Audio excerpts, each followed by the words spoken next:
welcome to the BullCast podcast. I'm Katie Pickler, and with me as always is Court Winsett. Good day to you, Katie. Oh, and there's the opening bell. What are we going to talk about today? You know what? I had a burrito for lunch, and it's just wrecked my stomach. Gave me lots of gas. I'm like, why are you talking about what you ate for lunch? Did you get this burrito at the gas station? No, of course not. That would be tragic. Hey, I mean, there are some great gas stations. Okay, y'all are probably thinking we're crazy. We are going to talk about in this episode gas. We're going to talk about gas prices.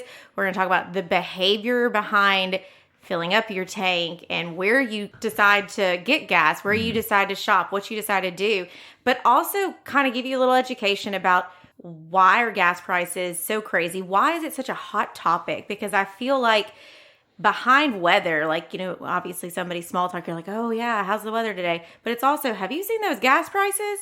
Because that's always a hot topic. And a lot of time it's always, oh, it's the president, it's who's ever in office, it's political.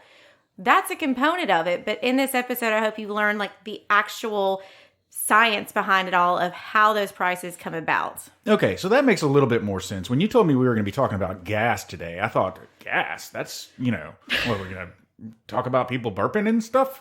You know, you're talking about gasoline. Yes, gasoline. This is the gassy episode. BullCast Unleaded.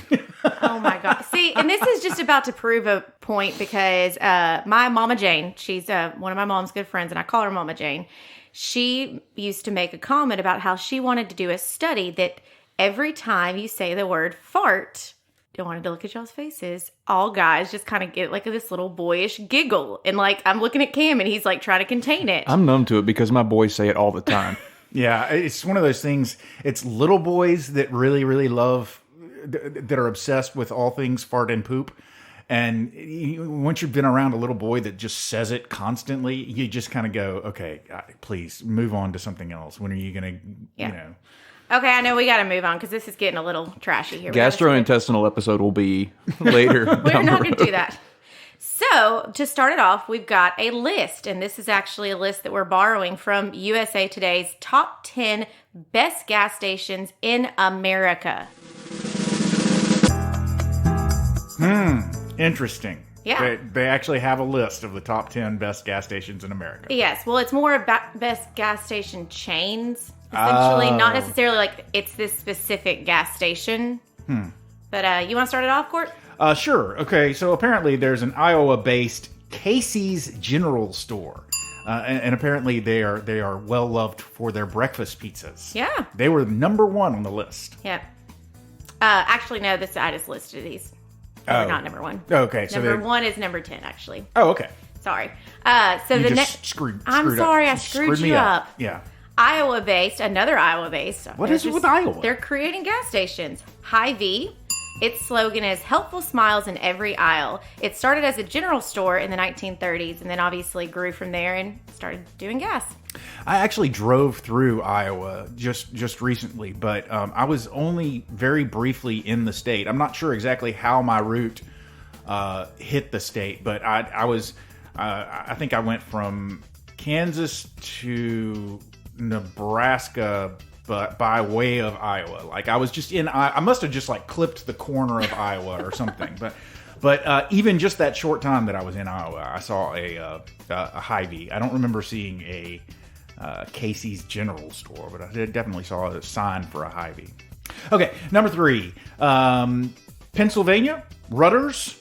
Okay, apparently began as a dairy farm in 1921. The food menu is a wide range, so it's a gas station that started as a dairy farm. Yeah, there's another one on this list that's dealing with dairy as well. That's very common.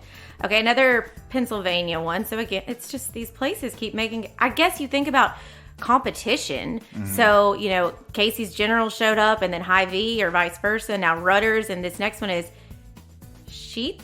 Sheetz with a Z. Sheetz. They're have known for their made-to-order sandwich shop. Okay. Pretty cool. Georgia, Parker's. 66 stores in Georgia. Southern food, biscuits, fried chicken, and tea. Sounds about right for Georgia. Sure, why not? Yep. Oklahoma City-based Love's Travel Shop. We all know Love's. There's 550 locations, truck stop, 24 hours. You go in there and they say, shower number 3 is ready. But I typically, if I'm traveling, then Loves are where I know they're going to be very well lit. And especially if it's late at night and I'm driving by myself, I'll try and go to a Loves. And they typically have good gas prices. Yeah. I just, we'll get to this later, but I'm so dead set on finding a particular gas station, gas company that I very, very rarely go to Love's because they don't sell the gas that I buy. But okay, Tulsa, Oklahoma, Quick Trip Inc. 800 stores in 11 states, made to order food, barbecue sandwiches, ice cream. I've never heard of it. I've seen Quick Trips around for sure. Okay, Lake Jackson, Texas. Buc-ee's. Buc-ee's! We actually have a selfie in front of Buc-ee's on our way to Dallas. We do. So Buc-ee's is absolutely fantastic. I think it's one of David Pickler's favorite places. Actually, my niece last night is playing with the stuffed animal Buc-ee. Loves it. But if you've never stopped at a Buc-ee's, this place is ginormous. It is the world's largest convenience store.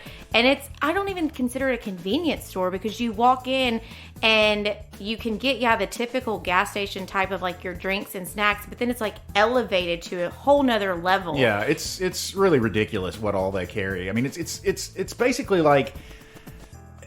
It's like the theme park of gas stations. They've got merchandise with their mascot on it, cups, shirts. It's the size of like a small Walmart. Yeah, and there's huge. billboards leading up to it of like, Buc-ee's is just 3 miles away. Buc-ee's is 2 miles away. And you get excited for like, what is this Buc-ee's? I've got to go. And then they also have, as they will tell you on their billboards, they have the cleanest bathrooms. They do. And a lot of them in Texas. Obviously, football's big in Texas. So you can go and get everything for your tailgate. You can, even the grill, buy everything there. So it really is like a type of a Walmart store.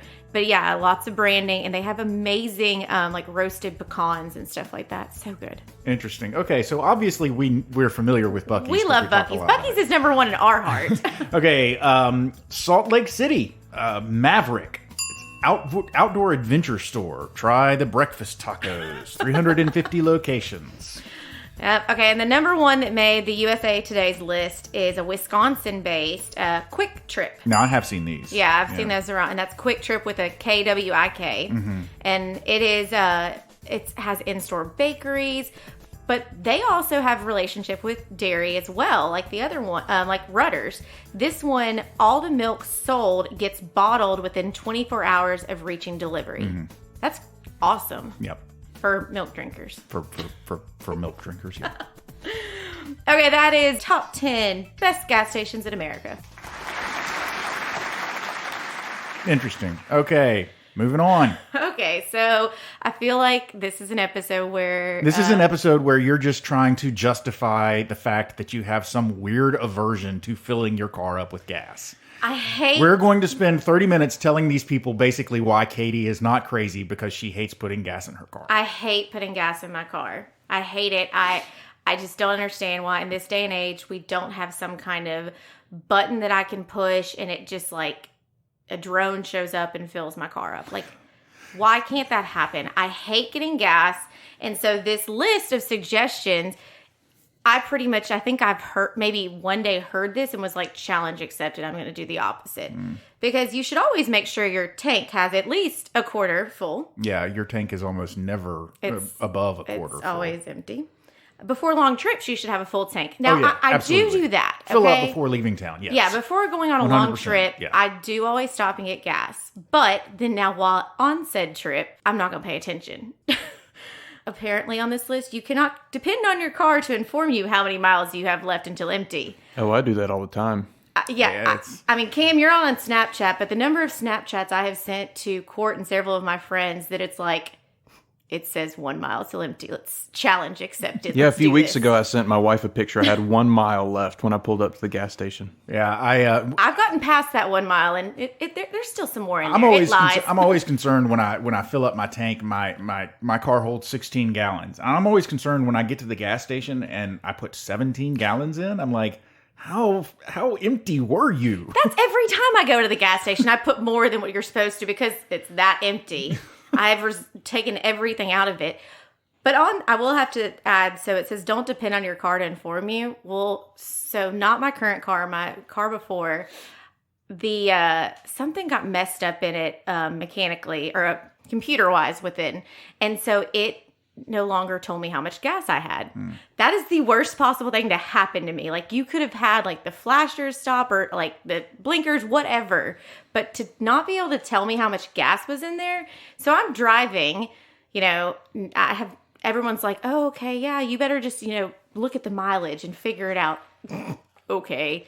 So I'm leaving work, and this was a couple of years ago, leaving work, and I go and my car stalls out. I'm like, oh my gosh, what's happened? Like, there's something major wrong with it. And then someone goes, do you have gas? I don't know. My gas light doesn't work. Like, it doesn't tell me how much gas I have. Yeah, I forgot to put gas in it. Yeah. So I need that indicator. Like, if my car ever decides to stop telling me, then I'm screwed. In college, I went with some friends to New Orleans, and we were driving over the causeway in my car. You know, that thin bridge over Lake Pontchartrain is huge. Oh, that's my worst nightmare. Once you're on it, there's no turning around, and I ran out of gas in the middle of the summer. And it was an absolute, there's not a lot of room to pull over. I mean, it was the worst possible place to run out of. Yeah. Every time I drive on that bridge, I think about, like, you better not run out of gas. So now that I know get gas before you hit it. That is crazy. Okay, so yeah, don't do what I do. You should also research gas stations in your community to know where to get gas. Get this list? What research gas stations in your community? Essentially, that means you should figure out where is your gas station. Where should you go get your gas that's around you? What should be your routine? Where does your allegiance lie? Do y'all have a routine gas station you stop at? I have one here, yeah. I have different stations that I go to depending on where I am when I find that I am low on gas. You know what mine is? Oh crap, I'm out of gas. Oh, that one's, I can't really get across traffic to that one. Sure, that one looks okay. I don't look at price. It's awful. I start looking for a gas station when my car hits a quarter tank. And as soon as I pass one that I like, I'll stop and fill it up. I wait till the gas light comes on. Oh, man, you should have seen me on that. So the next one, don't wait to fill up. Try not to make it a habit of running on E. Running on empty. And it's, I don't do this list. So how exactly, Katie, do you benefit from putting it off until the last possible second to fill up your car? I don't benefit. And that's why I'm the one that actually brought up doing this episode, because I do have a bad problem of, I don't think about getting gas. And so I am then forced to pick the nearest gas station I can get to. I don't have the luxury of trying to find the place I want to go to or the place that's going to have the best prices. And it usually ends up biting me in the butt. And I end up getting stuck with either a really sketchy gas station that I don't need to be in that part of town, or I'm at the most expensive possible gas station known to man. And then I've got my husband going, we're on a budget. You spent too much on gas. Yeah, I find... for instance, I was recently in Wyoming and driving down the interstate in Wyoming and had a very full tank of gas, but then suddenly I looked down and my tank of gas is no longer full. I'm almost on E, and there were no gas stations to be seen anywhere. I pulled off at the sketchiest place ever and was like, man, if I disappear in Wyoming... If somebody like comes up and hits me over the head, nobody's going to know I'm missing for days. Yeah. And they're not going to know where to find me. Yeah, out west is brutal. We were taking a trip to El Paso, and we got to the middle of nowhere, and the signs would say next city 500 miles. I mean, it was the most bizarre thing. Yeah. I'm like, it's crazy. Oh, yeah. Crazy. Well, I think it's kind of becoming like a rite of passage of like you hit a certain level of friendship with me, because there's a bunch of my friends that now tell stories of traveling with me, and it's like, oh yeah, we're just going on the interstate, and then Katie just goes, uh-oh, we only have 30 miles till empty, and you're on one of those stretches where you are just like crossing your fingers and hoping that you make it. But yeah, that's a level of friendship with me, is almost running out of gas. Living on the edge with KT. Yep. Okay, let's talk about who sets gas prices, because a lot of people do blame politicians, and it's like, oh, because XYZ is in office, that's why gas prices are this. Mm-hmm. And that's not really entirely true. No, I would say that's very, very not true at all. I mean, yes, politicians, they play into it because there's policies and legislations can certainly play a role, but gas prices are largely dictated by something else, not politics. Yeah. What is that, Katie? I mean, so fuel... Enlighten the people. Fuel prices have historically tracked those of crude oil, Texas tea, Liquid gold. What else do they say in the Beverly Hillbillies? I think that's it. I've got to sing this song. Anyway, sorry. So yes, oil prices is the number one factor in motor fuel production. Consumers at the pump, when you're looking at what you're paying, 12% of it is refining cost, 18% is transportation and retail, 17% is excise taxes, and 53% is crude oil. So, I mean, how exactly is oil crude? I mean, is it really super crude? Like, is it rude, crude, and unacceptable? No? Okay. I'm moving on. Not even. No. So, yes, it's the biggest component is that raw material that's used to produce gasoline. So, here's kind of some numbers for you to throw out there. As a standard, a 42-gallon barrel translates to $1.19 to $1.67 per gallon at the pump. And then you put taxes on top of that. That's another 49 cents a gallon on average nationwide. Federal gasoline taxes is 18.4 cents per gallon. And then each state has a wide variety of those taxes. The lowest apparently is 14 cents per gallon in Alaska. And then it goes up to 61 cents per gallon in California.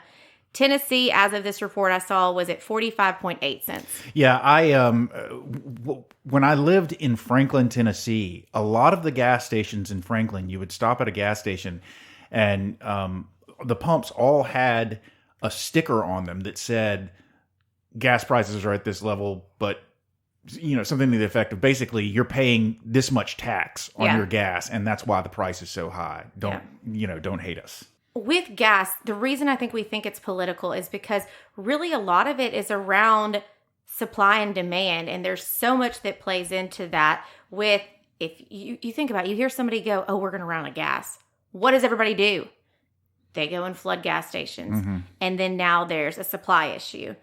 So really trying to determine it is, figuring out that retail places across the board, across the country, across, just within towns over, they can set their own prices in some ways. They can really have a handle on like what you're actually going to pay. And they know suckers like me, oh, we're the only gas station right here. Haha, let's jack those prices up because they know they can. So it's determined by global fundamentals, including supply and demand, inventories, seasonal, think about the prime times people are driving, financial market conditions, and expectations. So there's so much that goes into that dollar price that you are seeing. And I think the reason why we're all so aware of it is it's flashing in our faces at all times. You think about you're driving down the road and you see up high the gas prices. Of course, I'm not paying attention to them. I think normal people do, right? I'm really bad about it. Generally, I don't really pay attention to the price of gas, but that is obviously one of the things that must be a consideration for a lot of people is, how much gas are they budgeted per week? How much can they actually afford to pay for? And they're going to want to find the cheapest gas they can find because they've got a budgeted amount that they can spend. And, well, and that's the thing is it's such when we're talking about budgeting things, like you think, oh, a flat fee with gas, but that goes into then what kind of car do you have? How much are you driving? Where are you working? How far do you have to commute? Okay, if you're going on a road trip, whose car are you going to take? Who gets the better gas mileage? Yeah, I guess, it's part of the reason that I just don't think about gas all that much is because I don't drive much. I drive the longest. Says the person who just did a long road trip. Well, yes, but that was an exception and certainly not the rule. Most of the time, my drive is 4 miles to work and 4 miles back from work, and that's about all the driving I do. That's it. Yeah. My tank of gas can last me quite a while when that's all the driving I'm doing. But yeah, I did recently. I can't remember how many miles it was. It was over 3,000 miles that I drove. Wow. So yes, as you're like traveling around, I'm sure if you actually paid attention, you saw all kinds of gas prices across the board. Just again, I don't really look at the price on this particular trip. I mapped out my gas stops, so like I knew when I was going to stop. I knew what city I was going to stop in, where. Ladies and gentlemen, that's what you probably should do on your road trips. Don't be a Katie, be a Court. Well, because I was driving through some very unpopulated parts of the country, and so I wanted to make sure that I had appropriate amounts of gas for those parts of the drive. So yeah, if I was doing that, I would have had to have like some extra gas in my car. It would have had probably to happen. would. I would. Yeah, if you ever were to do a road trip like this, I would highly encourage you take a thing of gas with you in the car. But yeah, I mapped it out based on, again, the gas station that I wanted to use, the place. Usually I wanted to try and find, if I could find an exit where I could stop and get gas and food and, everything all in one stop, so that I was off of the interstate for a very, very limited amount of time. Then that was what I tried to do. Oh, that's road trip rules. It's like if you stop, you get everything done at one time. Yeah. And so this is something I've learned from researching for this episode. I did not realize that you'll sit there and see like all these Exxons or, Hy-Vees or Buc-ee's, but about 95% of retail gas station outlets are independently owned small businesses. They may fly the flag of a major oil company or of a store or something like that, but they pay a fee to license that brand. That was shocking to me because I just thought, it makes sense now that I think about it, because you'll go and like some, Exxons may look one way or they may look another way, but it makes sense now that it's like they just paid to use that name, but it's owned by, some person. Yeah, we've got a fuel company down here, a refinery, I guess, Mapco. And it has a big presence down here in the southeast in Tennessee and Mississippi and so forth. And they actually, Mapco has their own stores. Mapco Delta Express was the name of the stores. But they actually sell their fuel to all of the other fuel companies as well. So, if you're filling up at an Exxon or at a BP, you may actually be using gas that they purchased from Mapco, and then they may have some special additive or something that they put into it. But you could actually be using the same gas you would get if you went over to a Delta Express and got your gas there. Yeah. So you said earlier there's this particular fuel you like. What's the fuel you like? I tend to look for Exxon stores. Okay. I got into the habit of using Exxon when I worked at a company that I had a fleet car, and so I had a fleet card for the Exxon, and I got in the habit of looking for Exxons when I was using a fleet card, and I just kind of, the habit stuck. Yeah, well, I use Exxon too for most of the time because my mom, when she was actually in college and student teaching, she got an Exxon gas card. And so then she's kept it. And then when I became driving age, she ended up putting me on as a card as well. So now I have an Exxon. But yeah, I will admit Exxon is very expensive at times. Yeah. It's not always the best place to go. Yeah. And when you're using an Exxon card, you're going to go to an Exxon. So I think that's part of the reason that I don't pay attention as much to the price, because if I were really, really price sensitive, I wouldn't be going to Exxon, because Exxon is an expensive, one of the more expensive places for buying fuel. But it's a behavioral thing. That's what really, it's a financial thing. You're picking where you're going, but you're also doing it behaviorally. Okay, I'm going to find that Exxon. I'm going to find that gas station. Or it's behavioral what I do of I just kind of, it's a crapshoot. Okay, crap, I need gas. Yeah, it'd be great. I try and look if there's an Exxon I can get to. But if there's not an Exxon I can get to, then I've got to just go with what's right there. Yeah. And every time a new building goes up in Collierville and I see that it's going to be turned into a gas station, I'm like, ooh, maybe it'll be an Exxon. I can tell you where every Exxon in the town of Collierville is. There's two, right? Oh no! There's 1, 2, 3, 4. Oh, y'all need to educate me on. Don't go to the Exxon by my house. It's like $17 a gallon. Yeah. So did you know that 44% of gas customers actually come into the store? I think this may probably have changed a little bit pandemic times, but on average, 44% of the customers are going to the store. I guess it's a lot of people that are trying to maximize their stops. Yeah. I wonder if there's a difference, because if I'm in town, I'm just going to get gas more than likely. Although I may go in and like run and get an energy drink or something like that. But if I'm in town, I'm pretty much just getting gas and getting out of the way. Yeah. Road trip, take advantage of the stop. I will say I stop when I stop to get gas. I frequently go into the store if I want to buy beer. That's about the only thing that I'll buy at the gas station, at least in town. But yeah, when I'm on a road trip, I'm every time I get off the interstate, I'm going into the store. I guarantee you, if for no other reason than to go to the bathroom. But usually I'll buy a drink or something like that too. So when people are picking their gas stations, they're looking at the quality of the fuel, the food, the employees, the atmosphere.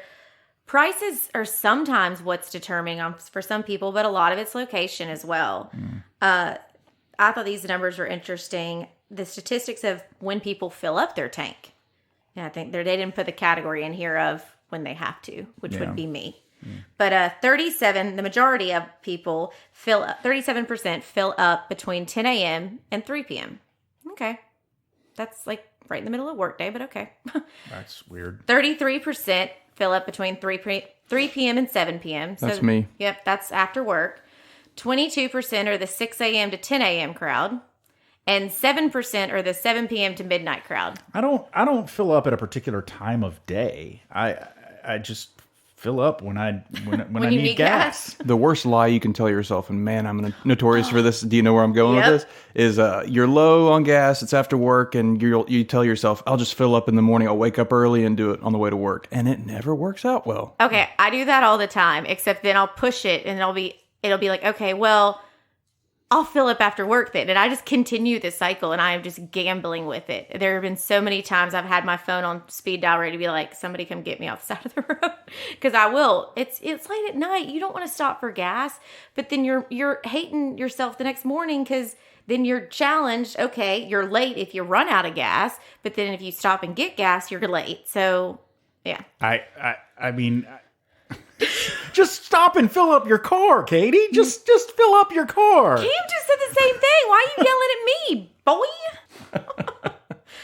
Consumers ages 35 to 49 are more likely to purchase fuel during the morning day. I know. Than consumers that are buying midday, likely because of pressure of time. So, I don't know.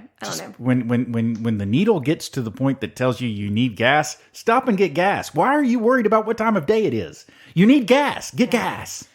Okay, let's talk about like Costco and Kroger, because those two places have the fuel incentives for sure. I'm sure there's other places, but you can also use your Kroger points at Shell stations. That's where I go. Yeah. Oh, okay. So I know my mom, and there's several other people I know that Costco, you can get really cheap gas and using your Costco card. And so my mom will go out of her way to Costco to fill up. And so that's a behavioral of the extra couple of miles you're traveling out of your way to go fill up for cheaper gas.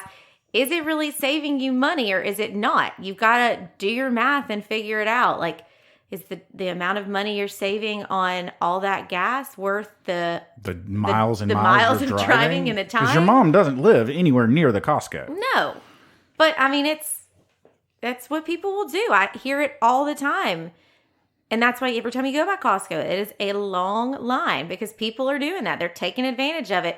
But I'm sure for some people it is better. But you need to probably sit down with your finances and look. Okay, how much time and how much miles am I going versus how much am I saving? Is the juice worth the squeeze?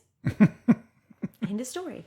Is the pump worth the squeeze? Is the pump worth the squeeze? Is the drive worth that extra little drop of gas that you technically didn't have to pay for because you saved on it? So does brand matter to you? Obviously, yes, Court, you're an Exxon man. Yeah.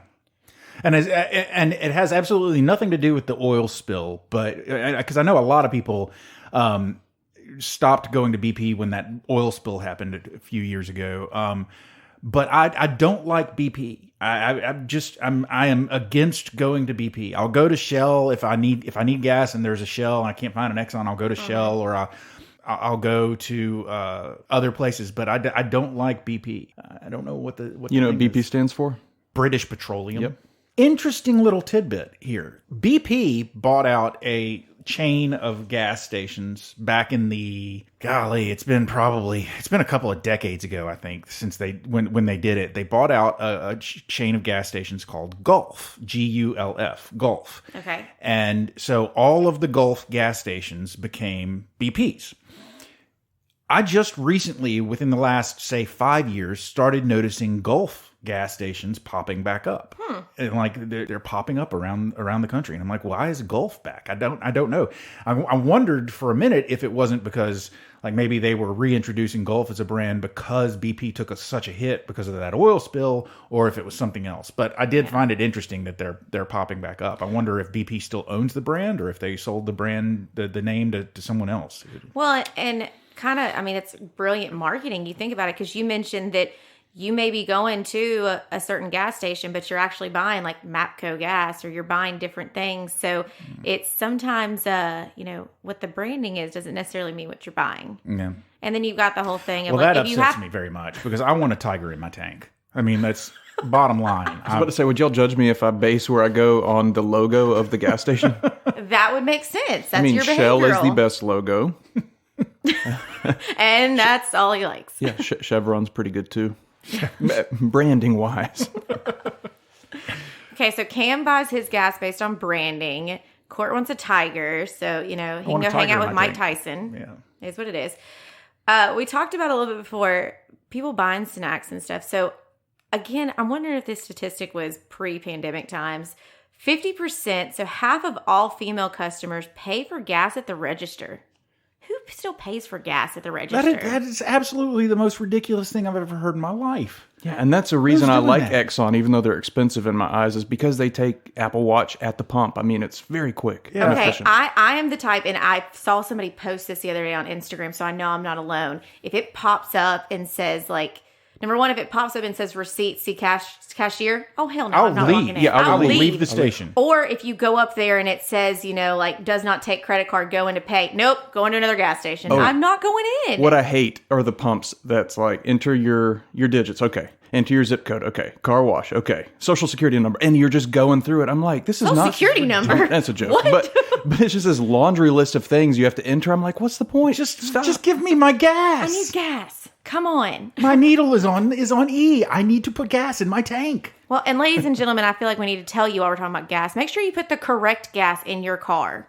Do not be trying to put diesel in your car unless it's... Who's going around trying to put diesel in their car? No. There are apparently... Girl. No, I had to text my husband this because I was somewhere and this lady had like a BMW or Land Rover or something. And she said, I need diesel. But the diesel pumps were for the trucks. And so the knob was too big to fit in her car. And they're like, oh, well, because we're used to the bigger vehicles needing diesel, not these, whatever luxury band it was. There's a certain SUV that takes diesel. But I mean, I could just picture a kid not knowing and just like grabbing a pump and putting it in. And I always know, like, if you have a premium car, don't screw it up. You got to put premium in it. I have a premium car and I hate it. Yeah, that guy. I Mine drive too. a Honda, and I just put regular gas in my Honda. So a third of customers that are buying gas also come in and buy a drink or a snack. Sure. I mean, yeah, that makes sense. 21%, more than 1 in 5 customers use the bathroom, and 13% use the ATM. Now, I know I'm one of those that I wish there was a way that you could know what gas stations have ice. Well, Because some of them will have the coolers outside, but then others will have it inside.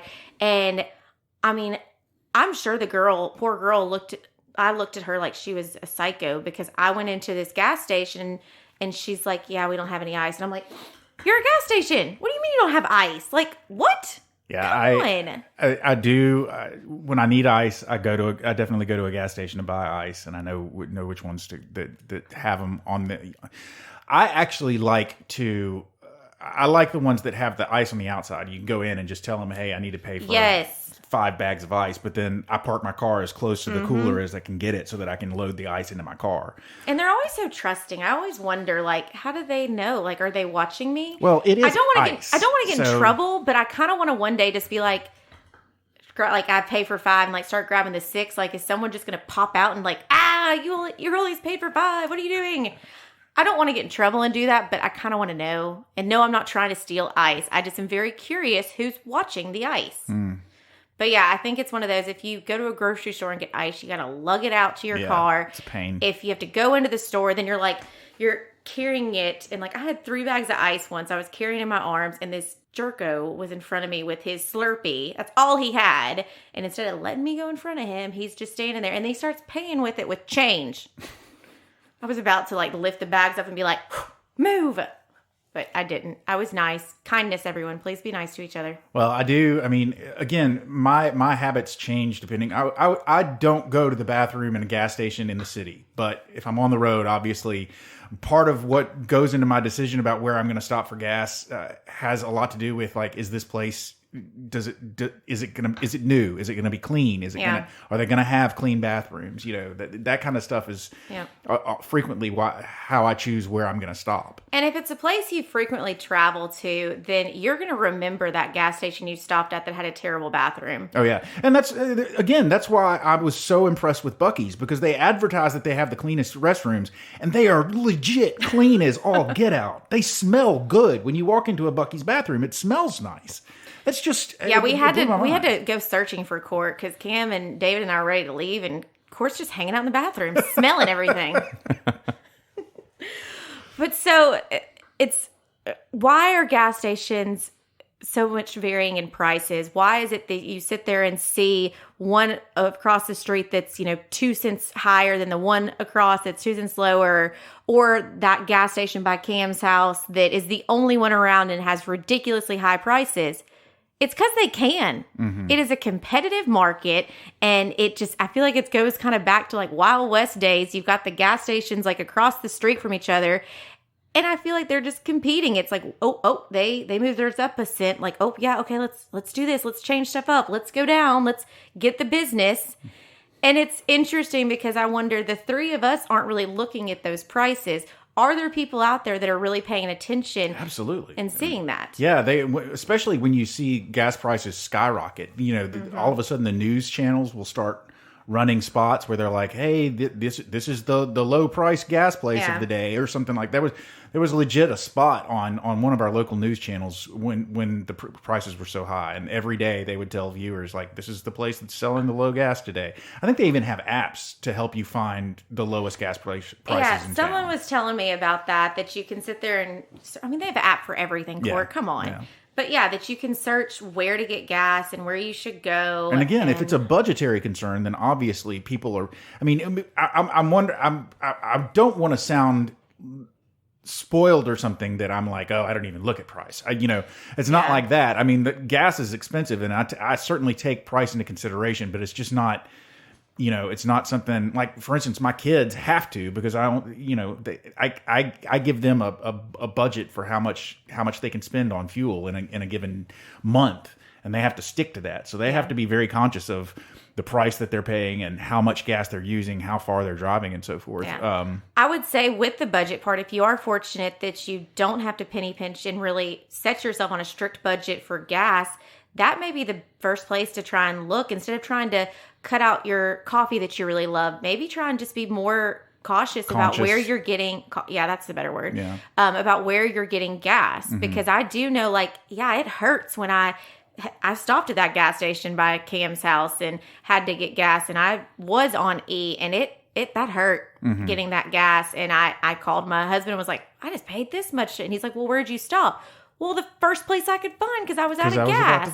My car was about to die. Yeah, but so that's a good, since we are a financial podcast, that's a good way to look at, I need to tighten up the budget a little bit. Let's look at where we're getting gas. That's an easy solution to try and plan ahead a little bit. And take that time of when you're driving home from work and you're about to run out of gas, just go ahead and stop, because in that point you can control it.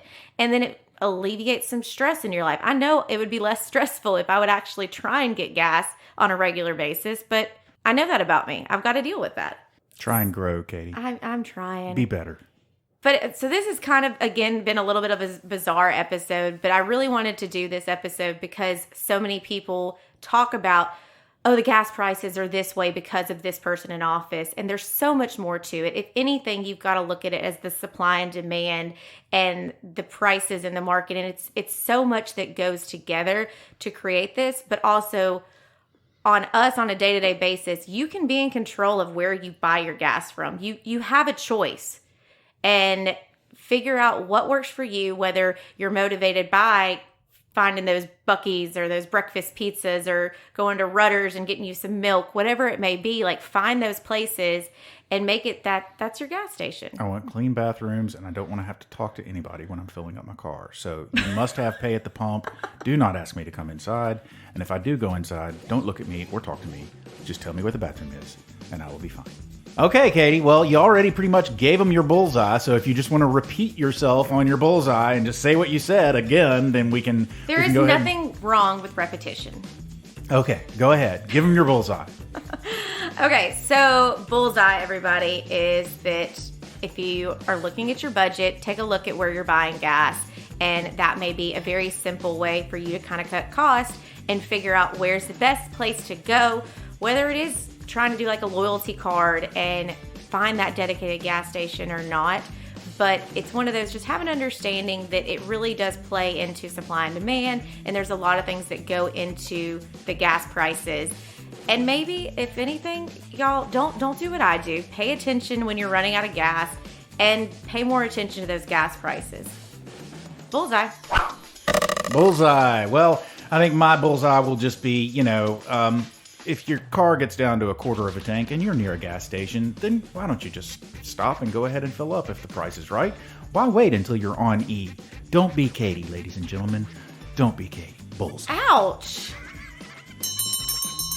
Oh, ladies and gentlemen, there is the closing bell. You have made it to the end of yet another episode of the BullCast podcast. If you like what you heard and you haven't already, please feel free to go to your favorite subscription service and sign up to have our podcast beamed directly into your faces every single Thursday at noon. Well, the holes on the sides of your face. Anyway, those ear things. The holes. Every Thursday at noon. Sign up, subscribe. And then if you'd like to find out more about me and Katie, or if you would like to communicate with us in any way, feel free to go to our website. Our website address is bullcastpodcast.com. We also have Instagram. That handle is @BullCastPodcast. And we have Twitter. That handle is @BullCastPodcast as well. Finally, ladies and gentlemen, I don't think we actually mentioned it this episode, but Katie and I work for a place called Pickler Wealth Advisors. We are a wealth advisory firm. And if you would like to find out more about our firm, more about us, more about our amazing team, and our boss, David Pickler, please feel free to go to that website. That is picklerwealthadvisors.com. It's advisors with an O. Not an E. Ladies and gentlemen, Like the gas. Boy, howdy. Ladies and gentlemen, I've given you everything you need to go forth and be merry. So please, have a great weekend or day or whatever, month, year. Have a great life. And we'll talk to you later. I'm Cam. I'm Katie. I'm Court.